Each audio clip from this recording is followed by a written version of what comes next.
প্রত্যেকটা অফিসে দলীয় সমিতি নিয়ে ভরে গিয়েছিল।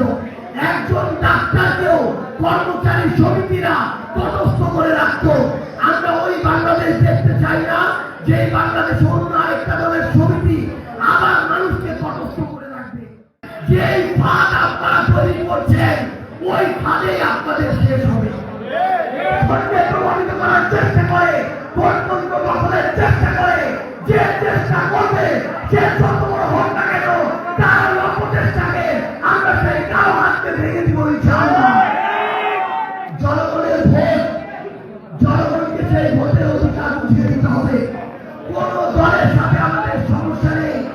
অভ্যুত্থানের আগে আমরা একসাথে ছিলাম, অভ্যুত্থানের পরেও আমরা একসাথে থাকবো।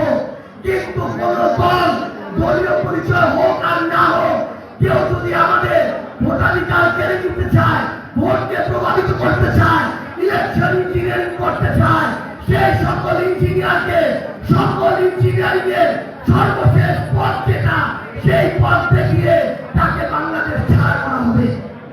আগামীতে আমরা স্পষ্ট করে শুধু একটা কথা বলে দেই, আমরা আমাদের ভোটাধিকারটা চাই।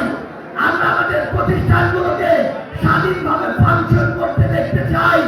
আমরা জনগণ প্রত্যেকটা প্রতিষ্ঠান থেকে আমাদের যে সেবাগুলো, এই সেবাগুলো বিনা টাকায় পাইতে চাই।